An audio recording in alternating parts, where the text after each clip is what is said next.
makanisi eza inspiration banda 97 nazalaki ko se sentir capable ya osala eloko moko ekotambola likolo. C'était lancé. Bomoni courant au place epimi kaka na mai oyo mokie ya lukunga awa tobetango radio. On a lancé message à Makassi parce que comme ça la œuvre boye ça facilité ça peut donner à tout le monde. Pays est développé par la recherche. Tout la recherche ça té pays qu'on développer ça té ata ben investisseur ben nini. Sans la recherche pays qu'on développer té. rdcongoinfo.fr. Massa.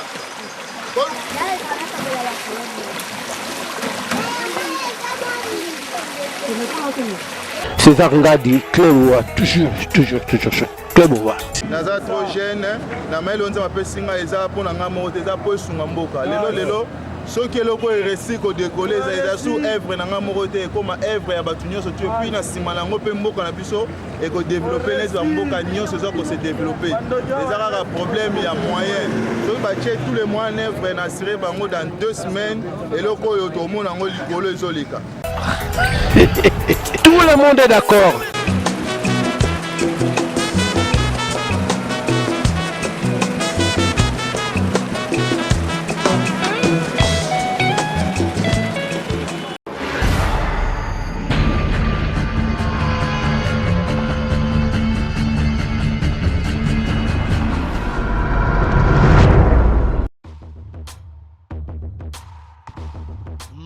Masolo, vraiment solo yango ye na kati balui pona bakinois résidence Kifwani yango yo na kati na kati mbinja pigeon balobi pona ba chambre deluxe ba chambre bien ba chambre propre hôtel deluxe yango na kati mbinja pigeon. Tozali awa na résidence Kiamfwana. Ils sont situés dans la commune de Ngalema, dans le quartier Binza Pigeon, sur l'avenue Congo Yassika, numéro 22. Alors là, nous vous offrons des beaux appartements pour notre séjour dans le quartier Kin. L'herbozo y a na Kin, dans séjour dans les vacances. Tout bosengeli dans le logement ya kitoko yango tozo ko tia na disposition na bino appartement mibale au besoin pour visiter au pe mona ezali donc appartement moko ya niveau moko très somptueux eza de la qualité moko bien et puis très propre. Je crois que beaucoup mona ba image intina tia commentaire mingi beaucoup mona ba image tozo ko répéter adresse na biso ezali bongo na avenue Congo ya Sika numéro 22 quartier Binza Pigeon commune Ngalema. Numéro ya téléphone Abisso Ezali 082 42 00 716. Pour na Batouazai na poto broko benga monsieur Kiamfwana na numéro plus 33 62 87 23 782.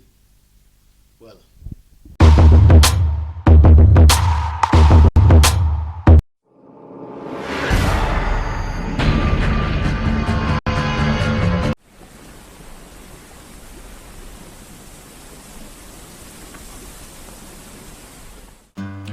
Bonjour, je m'appelle Cynthia Kams et comme vous voyez que CPLA TV est un appel pour CP Sabino et Vandi et le bin toko CP Saba client nabiso. Alors CPLA TV et bimsi décodeur Asika, c'est CPLA TV Plus the New Generation avec plus de 21 chaînes. Il y a Congo encore plus. Donc j'espère que Binonis vous CPI parce que non simplement que CPLA TV Plus New Generation, mais c'est aussi moins 70 livres. Donc avant vous avez 150 et maintenant vous avez 80 livres. Et vraiment cadeau à maman.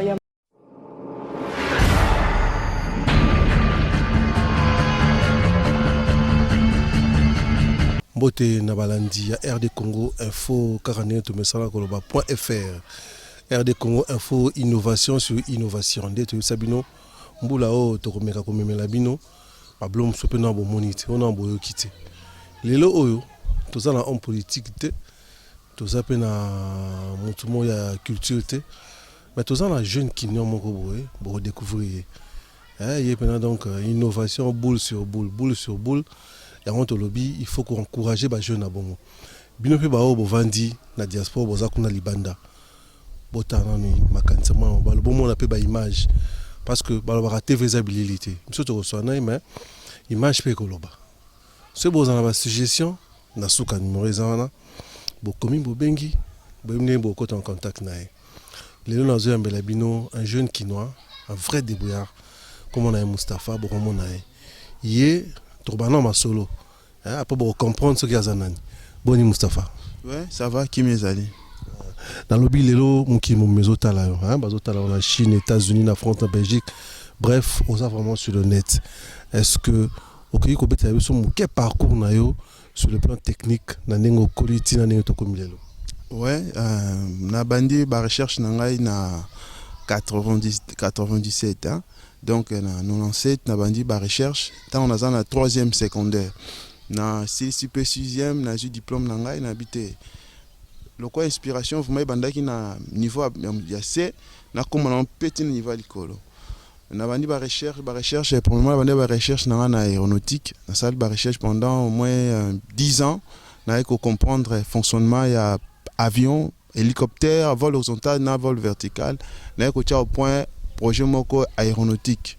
Ça lipe avion ngopé simbi et tamboli pe na tarmac normal mais ba moi ezanga ki parce que na ça qui ezeka lokwa maquette moko boye et mona na miso batu projet nanga qu'est-ce que je pense projet pe mona ni nango bien malgré ba difficulté za ki ya kosomba ya kozwa monteur za ki capable de faire voler ngai na zo ki ngote na chaika monteur moko défenseur qui et tambola na 2010 na sisi projet fonctionnait normal mais na zeli ba soutien en tout cas et moi là été bon tellement que ça leur moisa makila et je salara qui na innové isus et je le baraka bimisanga kaka donc na bundi isus na 2012 na eko innové isus kaka avion ana na changer en formule comme hydravion ouais avion mais ouais justement hydravion ils allaient quoi mai oui justement na jusqu'à avion ana na montant ba flotter na monté ba flotter na tchepé na mai na changer forme lisse c'est comme Nicolo pour tout à maïté na matipé na fleuve na tamboli pe na fleuve ba image pe et Holandara na sima mais c'est kokika raté que ba congolais ba soutenir projet bon na mona ki na comme na suka ba tunyo su bazo ko s'en fout ko kipe ngate na ah mais qu'est-ce que je peux faire na tali pe na Congo pe tout ça passe à courant on a luki moi milieu rural les amants sous-développés na habité Koto passe à courant, mais Nathalie, moi, cours d'eau na bango, et la moni cours d'eau et qu'on produit énergie. Na qui est plus loin, na ça sous la recherche, pensa na matière, il y a énergie électrique, na découvrir peu moi secret à courant. Na ko innover sous hydrolienne. Il a petite machine moro bosso retient na mai, na tie moi ba multiplicateur, na ça ba palette, petit et produit courant. Telle télévision, toute musique, tout l'andi là, facile, tout l'andi moi il faut ana. Population vraiment là qui satisfait mais tindi PSOS na Congo ça ne marche toujours pas bon tisiko yo to final to zo na tam susu libanda mboka muto a kozala bonne fois a ko idée projet ba projet za belé donc tout un projet a belé vraiment bino ba bon ça là ko soutenir hein bateau musicien moko jo moko boye abimi na ya zo maneka banza ba bolingo au fait pour le développement Congo et le remonter dans la bisika au boire un bon mango hein tous à la net encouragez-moi à mon balio abimisi maele développement peke liboso si comme Mustapha est dans le bas expliquer ça dit tant aux autres créer babiloko wana bambon na yo moko comment tu fais pour acheter des histoires parce que l'homme so il faut que somba ça dit ba sacrifice na yo moko et puis ezwaka zaka local lokola o ya groupe wana par exemple hein o bato bazomo na bilili les groupes ne ba mo na ndenge PC courant ba TV en zo sala ba pour les opela ne bozomo na bilili wana o ningo sali o ezio combien de temps à peu près bon normalement yango ezunga au moins 6 mois. Mais en réalité, ils ont eu une semaine. Et je suis moi pourquoi parce que bah moi ils étaient. Ils ont payé sur monsieur, ils ont coûté même $100. Son absubino qui est na Congo on a tika au travail malgré tout le temps aussi sinon tout tika on même pas emploi moi faut $100. Donc ça ils ont ça biloko yo ils ont parce que j'ai na senti le Congo za na kati na ngandi na sala. Donc ils ont na le moko sala ma donc spontané quoi. Donc sans qui va pousser ngai na sala boy donc bah propre moi nanga. C'est quoi capacité à groupe moi et locaux éolienne où ils opèrent ça courant c'est quoi un peu en miniature est-ce que au cas où concevoir et locaux moko bazolanda au concevoir et locaux moko il y a moyen où il faut que ça courant on a plus ou moins mettons la quartier Mobimba et c'est faisable pendant. Oui, c'est possible parce que on a la question ils a juste maquette parce que ngalinga kosala ba projet na papier te commis non moi la image eza ouais au moins on a pena oui yango yo courant yango donc na sala ki yango justement pour la ça capacité nanga donc projet ezala ki pena tout ça la barrage moko il y a plus de 40 kilowatts na système il y a un courant économique na estima qui te ko alimenter plus ou moins 80 maisons. Kana moi mai mkie wana bozumona wana kaka mai wana 80 maisons ngai kozwa na kaka na moi mai wana to alimenter 80 maisons à chaque 20 ou 30 mètres tout ça les moussus parce que place wana mai soke yé to kangi tout ça shit to produit courant tout ça na Lukunga Don Bosco tout ça Lukunga Ngaliema disons Ngaliema je m'excuse. À chaque 30 mètres, nous avons la capacité de créer moi centrale moko il y a 40 kW. Donc Maïwana ils a plus de 5 km. Donc on a 5 km wana bimobo ça calki donc obim ça courant moko et ko alimenter plus de 500 600 maisons. Car on a mama ya mukie bozo mona wana. C'est quoi innovation msusu là ki biso na o etalami na domaine ya pêcherie c'est-à-dire la pêche. Au bisingo le bilan mais ce Marion Lazare na o concevoir pe Masou à moko boye yo moko pesa primeur ezande projet monsieur ezali on a aussi nga ba investisseur congolais bo luka ba place ya ko investir moi na mboka ba paya mutu akoza sponsor na Toyota eza projet eza domaine moko ba chabalar na bango a pas comme sponsor tant ba sali voiture ba partenaire bino beaucoup bobendi mo ba blo na bino ya on a benga beaucoup plus na ba congolais na projet ya bateau de pêche bomoni passe ya mbisi na Congo na biso et puis ba pêcheur na biso na landeli bango na moi ba pêche mort artisanale donc baza ko arriver te ko nourrir même secteur au bango baza ba ko kate na ça qui déjà projet na si ba mikolizo ya tam sous bo mo na ngo penza comment ça fonctionne mais oui et puis combien de temps na mai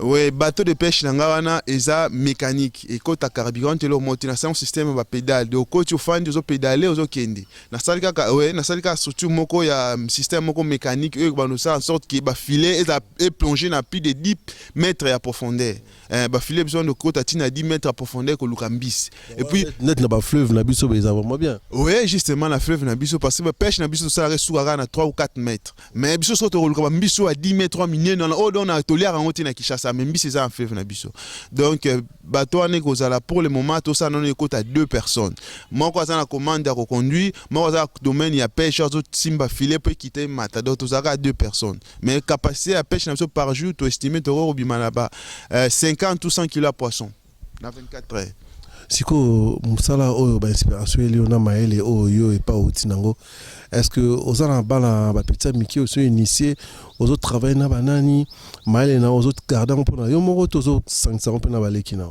Bon, pour le moment, nanga mokomoni na Congo, c'est difficile, on partage na moto connaissance. Et ça ma place msou na okendo solana batubu ba mo na oza fou. Mais tant le rebima, ça maele. C'est ça. Donc difficulté msou na Congo to comprendre difficilement. La retard. Oui, justement la retard. Donc ça déjà trop tard, et le Congo simbia. Mais tant on expliquer moto to ça muta mo ka fou. Donc na ba difficulté moko énorme. Siko to commis pratiquement la souka parce que to lingi ba comprendre on a la message nini on ko pesa par rapport ya makamoni sozo sala. Bon message nanga ezali kaka ya ko aider ba projet kende liboso parce que difficulté nanga vraiment ezaka à niveau à finance. Ba projet eza ba projet msusu eza nango ya 1 mois ou 2 mois mais to komati na ba une année parce que ba moi ezatenga moko financier ngamoko chercheur et donc ngamoko dona osimba tous les branches ngamoko bon so mutalibi atindelo par exemple ba matériel moto msusu chinois msako congolais mwazani na Chine abatindelo msusu ba filet de pêche msusu abatindelo moteur à orbe atindelo ba biloko eko permettre au créer les sous. Oui, c'est bien. Ceux qui ont tinda, ils ont bien coulé ma casse parce que le matériel peut être utilisé à battre, ils ont pété. Ils ont bien coulé ma casse.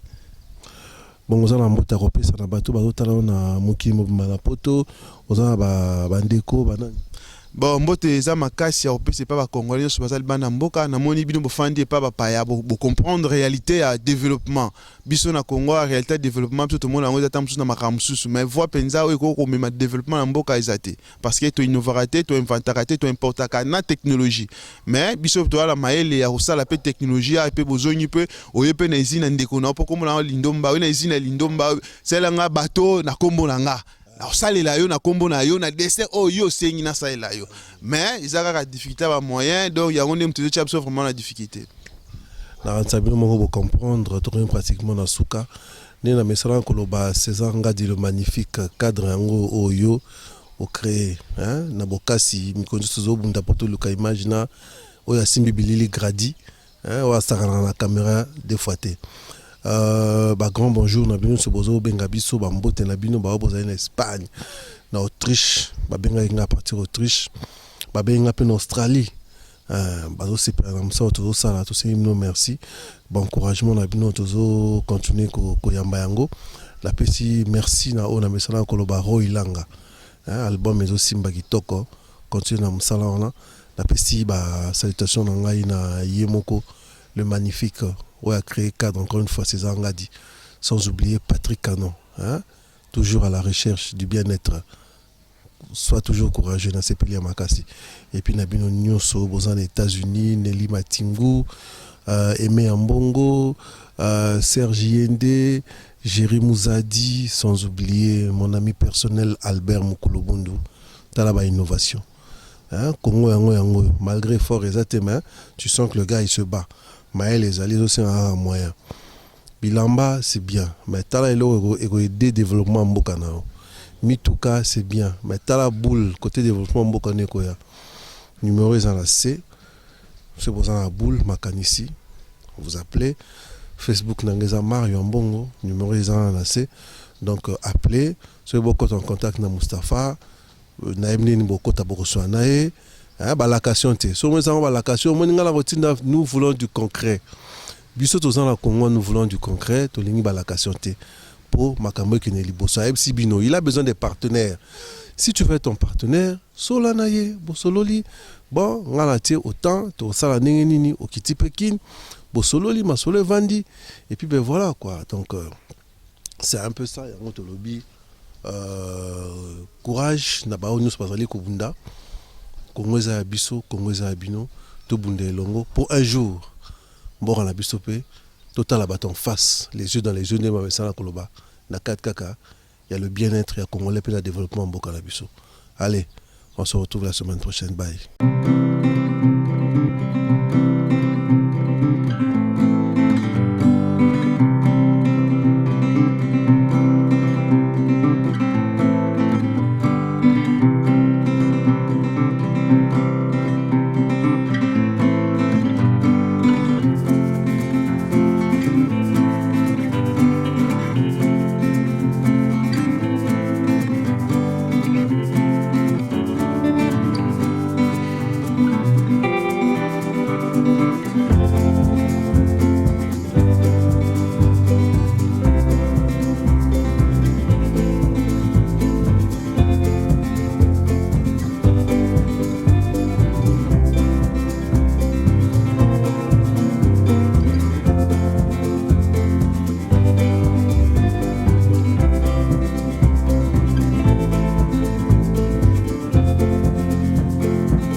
lancé. C'est lancé. Bomoni courant au place Bimi. Bimi kana mai o muki ya lukunga. Awa to betango radio. Bomoni radio betaka na courant yo kuma na mai o. Ampoule pesa ali déjà awa donc solution na makambo courant koto donc ici to juste plein na ngo. Ya on to sera na ba député à koto yo.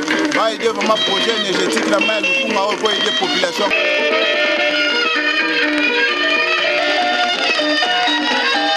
Toza na rivière Lukunga tozali kosenga bandeko ya bonne volonté bakoko kosunga biso tokoki kozwa courant net oyo courant ya makasi boye radio ezobeta télévision ezolexa au fil à mesure na oyo ya moke tosali vraiment tozokoka te mais tozosenga makoki bosoutenir biso mpo courant ya makasi esala nini ezala benzenga bata mayele bazali oyo tokoki kosala mosala moko malunga mpe esali nini emonani na miso ya bato me omoni bandeko baza na population eza pasi ya courant mais tosali eloko oyo mpona courant ezali ya makasi tokoki komultiplier mpe courant ya mingi lisusu mais tous les soutien, bon soutenir biso. Les députés, les gouvernements vont soutenir biso. Donc on va le bien na rivière Lukunga.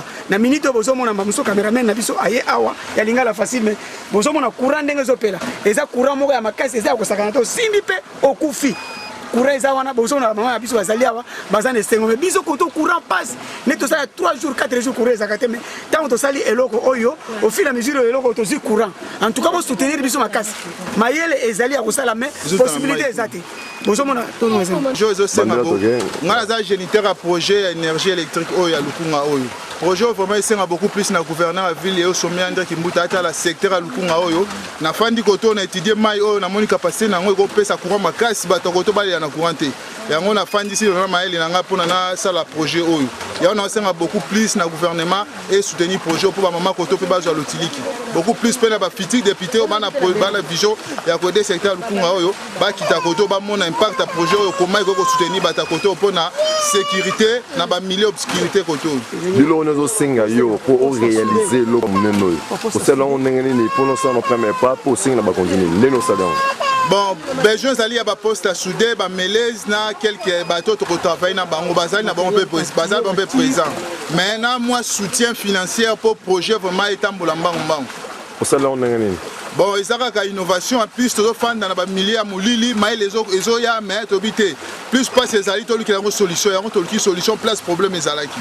Tanga d'éléments conscients pour qu'on. Bon, ah tout ça un alternateur, net tochiwana, tout ça na turbine, tout ça na bakuwana multiplicateur pour na transformer mouvement horizontal ou na rotatif. Ah, na maïté. Na présence ya mai inde yango et sali qui est toujours courant wana. Maman. Pas si en tout cas tout le monde a pendant courant a moins difficulté mon beau to 5 ans courir ça bien pendant tout le monde de comme ça sali beau en tout cas to CP to comme c'est première fois pour de comme ça créer le roi beau to CP car bah c'est la tout gloire bien c'est on a conduit ba aider bon to 5 kara papa ade Kimbuta a aidé biso na courant boye tozala nango bana bakenda ba classe ba uniforme chiffonné tala posa to bana repasser ba chemise bana bidamba classe to tiaka propre ndenge ezala to te rappelle ngala facile to t'appelle ngala facile ndenge ezala nyonso to yeba makambo nyonso kishasa ndenge eleka ya Kongo. OK papa on se fait ma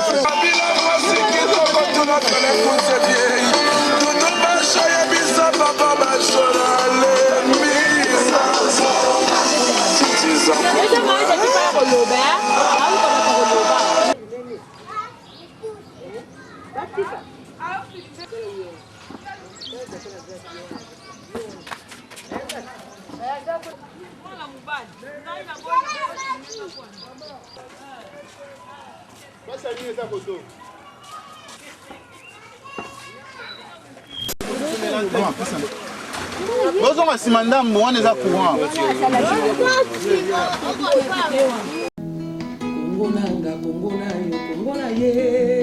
Kongo na biso nyonso tosengi bolingo. Kongo nanga Kongo na yo Kongo na ye. Kongo na biso nyonso tosengi bolingo. Bolingo nde memelaka biso kimia. Na mobulu kelasi ezali te. Na mobulu mosala ezali te. Na mobulu bana bakufi nzala. Kongo nanga Kongo na yo Kongo na ye. Kongo na biso nyonso tosengi bolingo. Kongo nanga Kongo na yo Kongo na ye.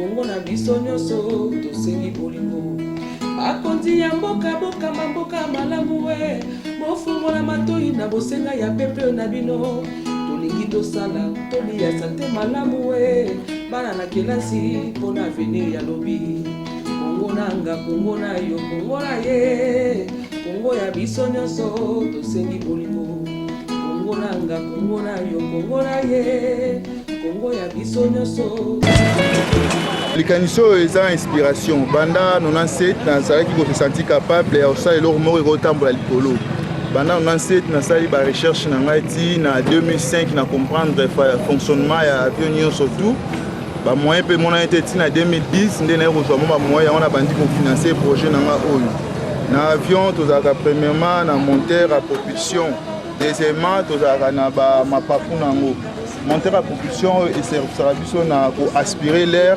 ya basse pression na haute pression yango eza awa monteur na tie awa eza monteur moko ya 2 chevaux eza monteur prévu mpona groupe mais na modifie yango na mayele onze mapesi ngai yango na balo na monteur à propulsion mais naza na manka bamonteur ifali nazala na au moins monteur moko ya 20 chevaux mais pour le moment nazaka na monteur ya 2 chevaux. À part ça, avion pour décoller, ils ont besoin de air na mapapu. Mapapu n'a pas déjà monté, tout est déjà en place, mais il me reste quelque chose à combattre ça. Tout est à inspiration et puis ma propre recherche dans ma monnaie à Saïlakia. Ça peut être classé en vrai. Pour matérialiser l'angle plus facile, la mail on m'a fait signer que décoller sans problème. Il me reste qu'à combattre ça va monter. Pour eux les autres ils ont la monteur à 2 chevaux. Mais si on a un monteur mon à 20 chevaux. Et Rotambola sans problème, il suffit plutôt d'atteindre la vitesse à croisière à 60 km/h. Malamoko à l'aide de gouverner na décoller sans problème. On a lancé un message à Makasi parce que comme ça la œuvre est facilité, ça peut donner à tout le monde. Le pays est développé par la recherche. Sans la recherche, les pays ont développé des investisseurs sans la recherche, les pays ont développé.